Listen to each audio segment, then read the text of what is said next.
السلام عليكم ورحمة الله وبركاته. أنا معاكم مستر ياسر، ودي قناتكم قناة فيجن، وفيجن يعني رؤية، وإحنا هنا عندنا رؤية مختلفة. إنكم لازم تفهموا اللي بتتعلموه. إن شاء الله معانا هتفهموا وتتعلموا، وإن شاء الله بإذن الله تكونوا من الأوائل بفضل الله تعالى. فيلا بينا نبدأ مع بعض. أهلا بكل أحبابي طلبة وطلبات الصف الثاني الإعدادي، النهاردة ومع درس جميل جدا بعنوان التباين. يلا بينا نبدأ درسنا. وأول سؤال نسأله نفسنا، يعني إيه تباين؟ تباين يعني وجود اختلاف. يبقى التباين يعني إيه؟ وجود اختلاف. إزاي يعني؟ شايفين زي ما احنا شايفين قدامنا الكورتين اللي قدامنا دول، شايفينهم؟ اللي عمالين يتنططوا. أيوه. طيب هل الاتنين دولت نفس الحجم؟ لا، مش نفس الحجم، صح ولا لا؟ في اختلاف، صح؟ يبقى لازم نوجد علاقة تبين الاختلاف ده. ايه هي العلاقة؟ ان الكرة دي اكبر من الكرة دي، او الكرة دي اصغر من الكرة دي. تمام كده؟ اهو. يبقى العلاقة عندنا هتبقى بالصورة دي. الكرة دي حجمها اكبر من الكرة دي، او الكرة دي حجمها اصغر من الكرة دي. مثال كمان. طيب احنا عندنا التلاميذ في المدرسة يبقى كلهم نفس الطول؟ اكيد لا. طب هل نفس السن؟ اكيد في فصول مختلفة، عندنا اولى ابتدائي وثانيه ابتدائي واولى اعدادي في اختلاف. يبقى مفهوم التباين هو يعني وجود الاختلاف ده، ولازم نحط الاختلاف ده في صورة علاقة رياضية. يلا بينا، فهمنا يعني ايه تباين؟ يلا بينا نطبق الكلام ده. احنا نتدرب كتير، قوتنا تزيد، ثقتنا بنفسنا تزيد، نخش الامتحان بإذن الله نقدر نحل بكل ثقة، وأي سؤال يجينا نقدر نحله. فوصيكم تعملوا اللي عليكم وتتوكلوا على الله، وإن شاء الله ربنا هيكرمكم. ويلا بينا نتدرب على التباين. عندنا بيقول لك في الشكل المقابل أوجد قياس زاوية أ ج ب. عايز الزاوية أ ج ب، يبقى عايز الزاوية دي اللي أنا واقف عندها دي، شايفينها؟ اقدر اجيبها طبعا. ازاي اجيبها؟ ايوه، مش انا عارف ان مجموع الزوايا الداخليه لاي مثلث بتساوي 180 درجه؟ طبعا. يبقى اذا الزاويه دي هتساوي كام؟ هتساوي 180. افتح قوس 70 زائد 25، صح كده؟ يبقى انا كده جبت الزاويه دي. يبقى الزاويه ا ج ب هتساوي 180 ناقص 70 زائد 25. يبقى اذا الزاويه ا ج ب هتساوي كام؟ هتساوي 85 درجه. اجي هنا كده واكتب 85 درجه. كده انا طلعت اول مطلوب هو عايزه. نروح لتاني مطلوب. عايز ايه؟ عايز قياس الزاويه ا ج د. ادي ا وادي ج وادي د، يبقى عايز الزاويه دي. اقدر اجيب الزاويه دي؟ ايوه طبعا. مش انا عارف شايف الزاويه دي الشعاع اللي ممتد ده اللي هو ب ه ده، ماشي؟ الزاويه دي كده تعتبر الزاويه المكمله ل 85 درجه؟ طبعا. والزاويتين المكملتين مجموعهم بيساوي كام؟ 180 طبعا. يبقى اذا الزاويه دي هتساوي كام؟ تساوي 180 ناقص 85 اهو. يبقى اذا الزاويه ا ج د هتساوي 180 ناقص 85 تساوي 95 درجه. اجي هنا كده واكتب 95 درجه. بعد كده هو عايز ايه؟ عايز قياس زاويه ا د ه. ادي ا وادي د وادي ه، يبقى هو عايز الزاويه دي. خلاص. طيب اقدر اجيب الزاويه اللي قبلها دي؟ طبعا اقدر اجيبها عن طريق ايه؟ مجموع الزوايا الداخليه للمثلث. طب انا عندي مجموع الزوايا الداخليه للمثلث تساوي 180 ناقص ايه؟ 95. افتح قوس 95 زائد كام؟ 15. 95 زائد 15 يعني 110. يبقى 180 ناقص 110 يبقى الزاويه دي هتساوي 70 درجه اهو. كده اقدر اجيب الزاويه دي. مش الزاويه دي هي الزاويه المكمله لل 70 دي؟ ايوه هي الزاويه المكمله لل 70. اذا الزاويه دي هتساوي كام؟ 180 ناقص كام؟ 70، يبقى تساوي 110. يبقى اذا قياس زاويه ا د ايه؟ هتساوي 180 ناقص 70 تساوي 110 درجه. واجي هنا كده واكتب 110 درجه. كلام جميل. طيب انا كده جبت اول حاجه هو عايزها. بعد كده قال لي ايه؟ ثم اكمل باستخدام، هو بقى ده بدايه بقى درسنا، اصغر من او اكبر من. اكمل هنا واشوف. بيقول لي قياس زاويه ا د ه. ادي ا د ه بتساوي كام الزاويه دي؟ 110. وقياس زاويه ج ا د. ادي ج ا د الزاويه دي بتساوي كام؟ 15. يبقى إذا ألف د ه أكبر من ج ألف د. طيب بعد كده بيقول لي قياس الزاوية ألف د ج. أدا ألف وأدا د وأدا ج. الزاوية دي اللي هي بتساوي كام؟ 70 درجة. دي بتساوي 70. وبعد كده قال لي قياس الزاوية ألف ج ب. أدا ألف ج ب. الزاوية دي بتساوي 85. ال70 طبعا أصغر من 85، يبقى إذا الزاوية دي أصغر من الزاوية دي أهو. بعد كده بيقول لي الزاوية ألف ج د. أدا ألف ج د اللي هي الزاوية دي بتساوي 95 درجة. يبقى الزاوية دي بتساوي 95 درجة. وبعدين قال لي ايه قياس الزاوية ألف ب ج. أدا ألف ب ج اللي هي بتساوي 70 درجة. لا، يبقى الزاوية ألف ج د اللي بتساوي 95 أكبر من الزاوية ألف ب ج اللي بتساوي كام؟ 70. وبعد كده بيقول لي قياس الزاوية ألف ج د. أدا ألف وأدا ج وأدا د اللي هي كام؟ 95. وقياس الزاوية ألف د ه. أدا ألف د ه اللي هي بتساوي كام؟ 110. يبقى الزاوية دي بتساوي 95 والزاوية دي بتساوي 110، يبقى إذا دي أصغر من دي. يبقى ألف ج د أصغر من قياس زاوية ألف د ه. كل اللي فات ده ماشي اسمه متباينات. اسمه إيه؟ متباينات. ليه؟ لأنه هو بيفرق لي ويبين لي الاختلاف بين ده وبين ده إن كان أصغر أو إيه؟ أو أكبر. وحطيناهم في صورة علاقة رياضية زي ما احنا شايفين، عشان كده سميناهم إيه؟ متباينات. اتفقنا؟ يلا بينا نكمل ونفهم أكتر. أتمنى ليكم يا رب دايما كل التوفيق والنجاح، وإنكم تبقوا متفوقين ومن الأوائل. وتنسوش دلوقتي إنكم تشتركوا بالقناة وتعملوا لايك للفيديو وتفعلوا زر الجرس عشان يوصل لكم كل جديد. ويلا بينا نكمل درسنا. مسلمات التباين. هنعرف دلوقتي ونفهم يعني ايه مسلمات التباين. المسمى اسمه مسلمات. يعني ايه مسلمات؟ يعني الامر مسلم به. يعني ايه؟ يعني الامر واضح وظاهر للكل. ازاي يعني؟ يعني مثلا ما ينفعش اجي اقول لك ايه اللي قدامك دي شجره، صح؟ امر مسلم به ان دي شجره. ما ينفعش لا تقول لي لا دي مش شجره، دي لعبه. فاهم؟ ما ينفعش. لا، هي شجره فامر مسلم به واضح بالنسبه لي ان هو ايه شجره. محتاج اثبت لك ان دي شجره؟ لا مش محتاج. فهمت؟ مسلمات يعني الامر ده مسلم به، او مش محتاج لبرهان، او مش محتاج لايه لاثبات. فتعالوا بقى نشوف مع بعض يعني ايه مسلمات التباين. بيقول لي اي ثلاثه اعداد عندي س وصاد وعين. س وصاد وعين دول اي ثلاث اعداد. عندي مثلا س مكونه منين؟ من ده 1 2 3 4 5 6. وصاد مكونه من ايه؟ من 1 2 3 4. كلام جميل. طيب كلام جميل. بعد كده بقول لي ايه؟ اذا كان س اكبر من صاد. عندي س اهون واضح اكبر من صاد. مش دي امر مسلم به؟ انا شايفه بعينيا اهو س اكبر من صاد. خلاص. طيب كلام جميل. يبقى عايز يقول لي ايه بقى اول خاصيه في مسلمات التباين؟ لو انا جبت جمعت عين. العين ده اي عدد، بس العدد اللي جمعته العين ده زي ما هجمعه على السين هجمعه على الايه؟ هجمعه على الصاد. يبقى انا جيت لو بصيت هنا جمعت على السين هنا عندي 6 مربعات، جمعت عليهم كمان مربعين 2 بقوا كام مربع؟ بقى 8 مربعات.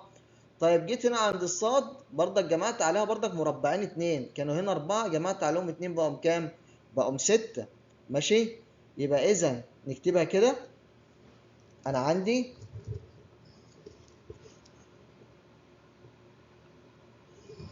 اهي بقت 6 زائد 2 يساوي 8 عشان نفهمها. وهنا 4 زائد 2 تساوي 6. أنا جمعت نفس الرقم عين ده زي ما أنا جمعته على س جمعته على إيه؟ جمعته على ص. طيب كلام جميل. في حاجة اتغيرت؟ أعتقد مفيش حاجة اتغيرت. بردك فضل السين أكبر من الصاد، مفيش حاجة اتغيرت أهو. فإن س زائد عين أكبر من صاد زائد عين. الأمر واضح بالنسبة لي. إذا اللي احنا نفهمه إيه من الخاصية دي؟ إن لو أنا عندي س ده عدد أكبر من صاد وجيت جمعت على س وصاد نفس العدد، مفيش حاجة هتتغير، هيدن الأمر زي ما هو، س هتدنها أكبر من ص. ده الكلام اللي بيقوله لي هنا. يبقى إذا بس عندي تكون إيه؟ نفس العدد. يبقى إذا حالة الجمع على نفس العدد لا تغير من إيه؟ من الوضع عندي في شيء، هيدن الكبير كبير والصغير صغير. ماشي؟ أدي أول حاجة. تاني حاجة بقى بيقول لي بقى إيه؟ إذا كان س بردك أكبر من ص، عايز يقول لي إيه؟ وعندي اللي حصل وجيت شلت عنده، طرحته من س وطرحته من ص، هو نفس عين مربعين اتنين شلتهم، هنا زودت مربعين، هنا شلت ايه؟ مربعين اتنين. ايه اللي حصل؟ وبرضك شلت من الصاد مربعين، اللي شلته من السين شلته من ايه؟ من الصاد. ايه اللي يحصل؟ هنبص كده هنلاقي ان كان عندي هنا 6 ناقص 2 بقى تساوي 4، وهنا كان عندي 4 ناقص 2 تساوي 2. في حاجة اتغيرت؟ مفيش أي حاجة اتغيرت. هيدن برضك الكبير كبير والصغير صغير. يعني معنى الكلام ده بيقول لي إيه؟ لو أنا طرحت، إذا نكتب كده فإن س ناقص ع أكبر من ص ناقص ع. ليه؟ هيدن الكبير كبير والصغير صغير، لان انا برضك طرحت نفس العدد، طرحته من ايه؟ من الاثنين، فده قل وده قل بنفس القيمه، بس ده طلع ده كان كبير هيدنه كبير، وده كان صغير يدنه صغير. خلاص. نروح بعد كده للخاصيه الثالثه. بيقول اذا كان عندي س اكبر من ص وعين عدد موجب. عين ايه؟ خلي بالك عدد موجب. ماشي؟ ايه اللي حصل؟ ده كررهم، معنى كده ان هو عمل ايه؟ ضرب في 2. معنى كده ان هو خد س ضربها في 2 وخد ص ضربها في 2، هيبقى عينها تساوي كام؟ تساوي 2 اهو. متفقين؟ طيب لما ضرب في 2 الستة في 2 نكتب كده احسن عشان نفهم. يبقى انا عندي الستة في 2 تساوي كام؟ تساوي 12. وعندي الأربعة في 2 تساوي 8. كلام جميل. طيب ايه اللي حصل؟ بردك هيدن الكبير كبير والصغير صغير. ليه؟ انا عندي 2 في 6 بتساوي 12 و2 في 4 بتساوي 8، دنت السين بردك كبير. هو عايز يقول لي كده اهو، فان س في عين اكبر من ص في عين. خلاص. يبقى اذا الجمع والطرح والضرب لا يغير من الامر شيء، الكبير هيدنه كبير والصغير هيدنه ايه؟ صغير. طيب في حاجة بقى اللي هو الكتاب ما قالناش عليها، فأنا هذكرها لكم. إيه هي؟ طب لو ضربنا بقى في عدد سالب، هو هنا جه وقال لي إن عين عدد موجب. طب لو عين دي بقى عدد سالب، إيه اللي يحصل؟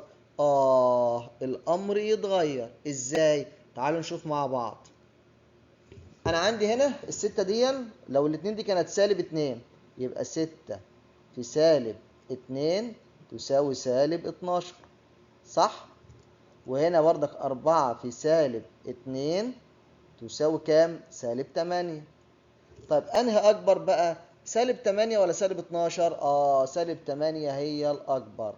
ليه؟ مش أنا عندي كل ما يقل العدد في السالب هو الإيه؟ هو الكبير، وكل ما يكبر السالب يبقى العدد إيه؟ بيصغر، صح؟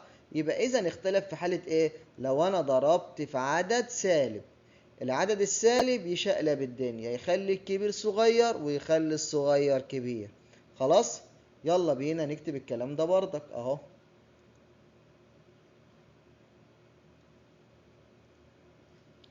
يبقى عين لو عدد سالب فإن س عين هتبقى ايه؟ أصغر من صاد عين، من صاد في عين يعني. خلاص. يبقى الموضوع كله اتغير اهو، كانت س عين الكبيرة أصبحت صغيرة، وكانت صاد عين صغيرة أصبحت كبيرة زي ما احنا شايفين. في حالة ايه؟ لو عين عدد سالب. نفتكر الخاصية دي كويس. طيب نروح بعد كده للخاصية الرابعة.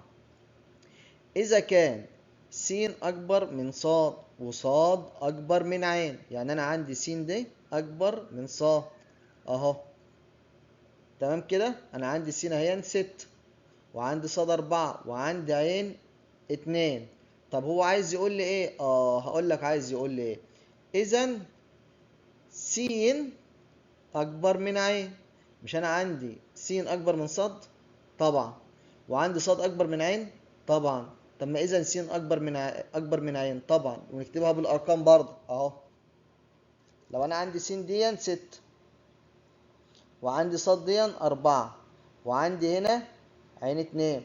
طب لما عندي ص اكبر اهي، ص اكبر من عين وعندي س اكبر من صاد، يبقى اذا بردك الستة اكبر من الاتنين، يبقى س اكبر من عين اهو. خلاص، يبقى س دي اهي اكبر من عين، صح ولا لا؟ طبعا صح. دي بقى من المسلمات. ماشي.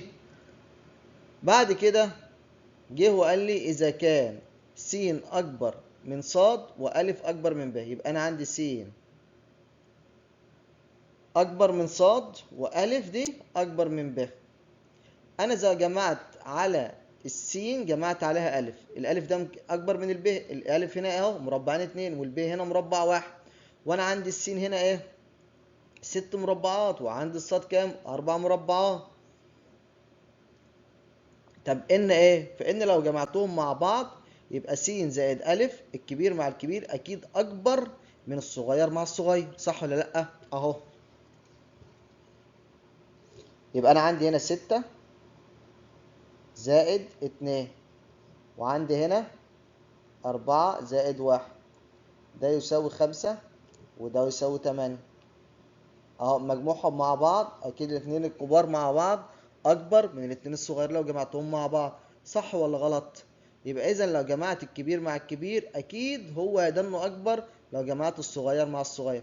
دي كلها خواص المسلمات نعرفها مع بعض. اول خاصيه بقى نختصر الكلام ده كله.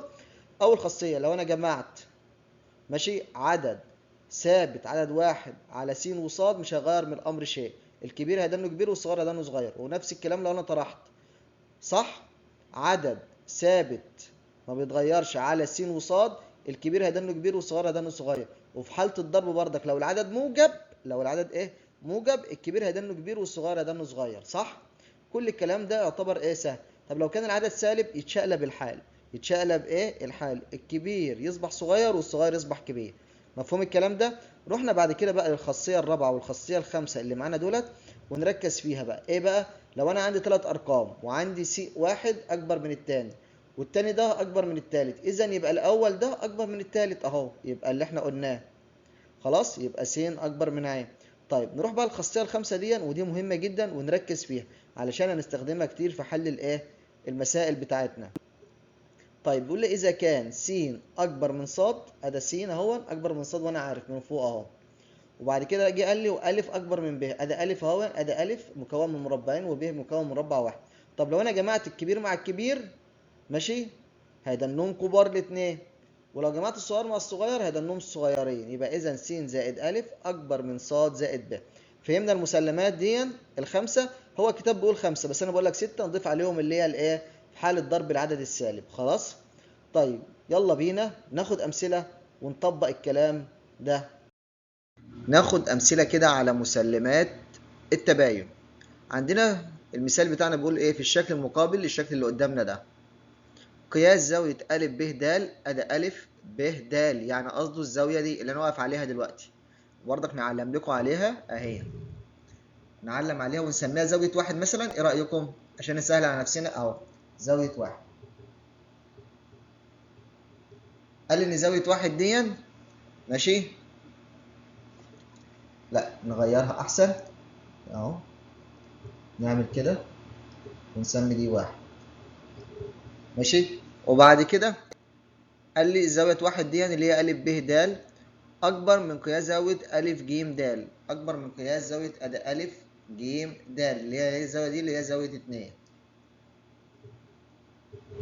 أهي. يعني هو قال لي إن واحد أكبر من 2، قال لي الزاوية دي اللي هي زاوية واحد دي أكبر من زاوية 2. زاوية واحد دي اسمها إيه؟ اسمها زاوية أ ب د، وزاوية 2 اسمها إيه؟ أ ج د. متفقين؟ طيب كلام جميل. أولا وقال لي إن د ب يساوي د ج، قال لي إن د ب يساوي د ج. خلاص كلام جميل. عايز يثبت ايه؟ عايز يثبت ان قياس زاوية ب اللي هي دي اكبر من قياس زاوية ج. عايز يثبت قياس زاوية ب اللي هي دي كلها اهي، دي ب كلها هجيبها لكم بلون تاني، نجيبها باللون الاحمر. عايز زاويه ب، دي زاويه ب كلها اهي، ودي زاويه ج كلها. ماشي. طيب انا هعلمكم ازاي نفكر بعد كده نكتب. ماشي. اول حاجه هو مديني الزاويه دي اكبر من الزاويه دي، صح؟ كلام جميل. وقال لي ان ده الضلع ده يساوي الضلع ده، اذا المثلث ده اللي هو ب د ج مثلث متساوي الساقين. طب المثلث المتساوي الساقين كان بيبقى فيه ايه؟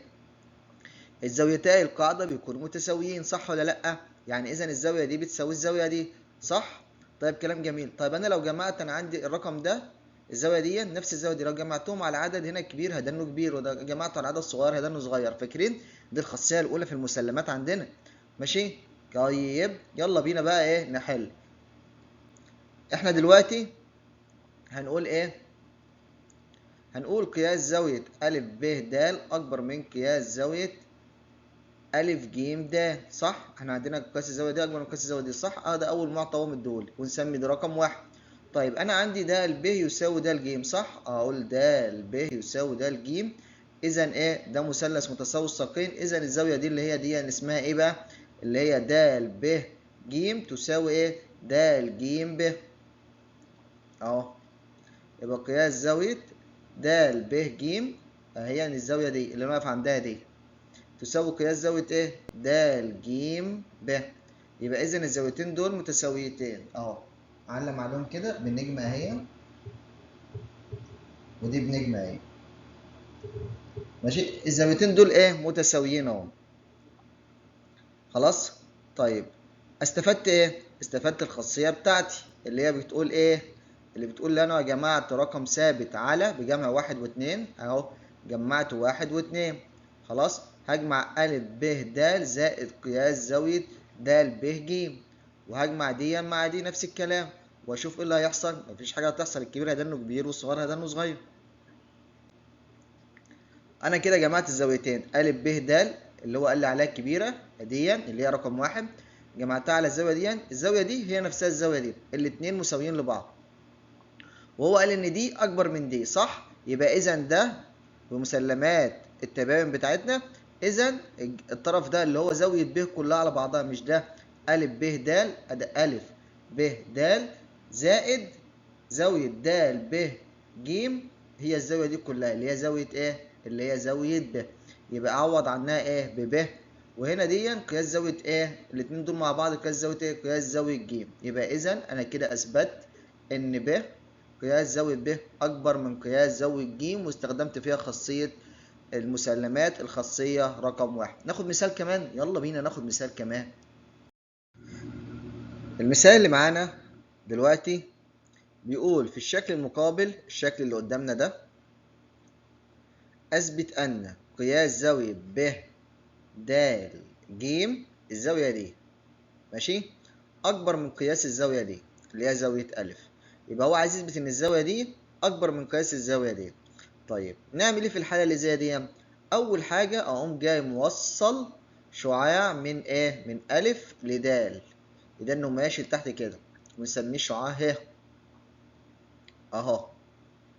يبقى العمل نرسم ا د اهو بالشكل اللي احنا شايفينه ده، ونسميه ه. خلاص. طيب انا جيت هنا دلوقتي عايز بقى اثبت ان الزاويه دي كلها اكبر من الزاويه دي. هعمل ايه؟ اول حاجه لازم اثبت ان الجزء ده الزاويه دي اكبر من الزاويه دي، وبعد كده اثبت ان الزاويه دي اكبر من الزاويه دي، وبعد كده بقى ايه؟ انا بجمع كبير مع كبير، بجمع كبير الخاصيه الخمس، يبقى اكيد هيبقى اكبر من ان اجمع صغير مع صغير. لما اثبت ان الزاويه دي اكبر من الزاويه دي، واثبت ان الزاويه دي اكبر من الزاويه دي، واجمع الاثنين دول مع بعض، يبقى انا جمعت ايه؟ استخدمت الخاصيه الخامسه. يلا تعالوا بينا نشوف هنطبق الكلام ده ازاي. ماشي.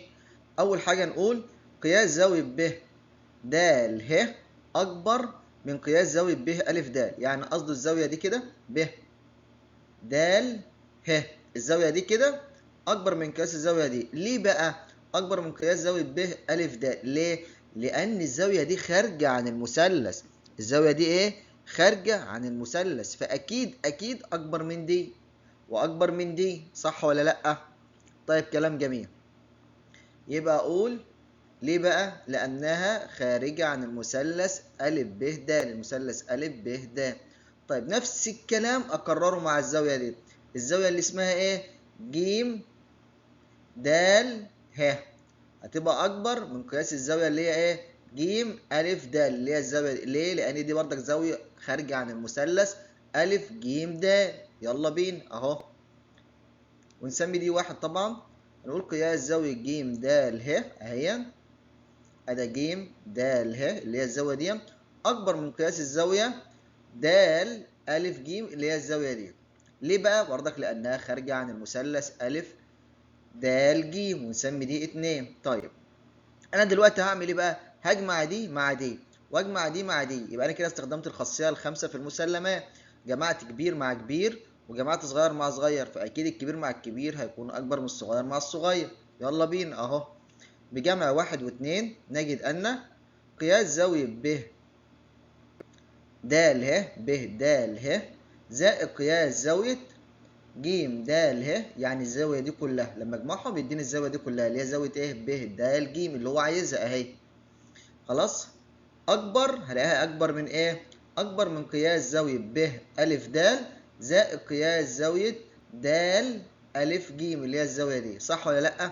نعوض عنها، الزاوية دي كلها على بعضها اللي هي ب أ د زائد قياس زاوية د أ ج هي عبارة عن زاوية أ اللي هو عايزها. يبقى أعوض بالكلام ده وأقول إذا قياس زاوية ب د ج اللي هي مجموع الزاويتين دولت أهم أكبر من قياس زاوية إيه؟ أ، وأنا كده استخدمت الخاصية إيه؟ الخاصية الخامسة في مسلمات إيه؟ التباين. كلام جميل.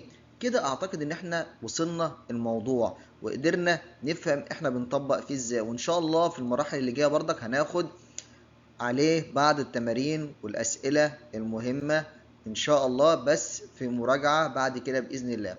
ماشي؟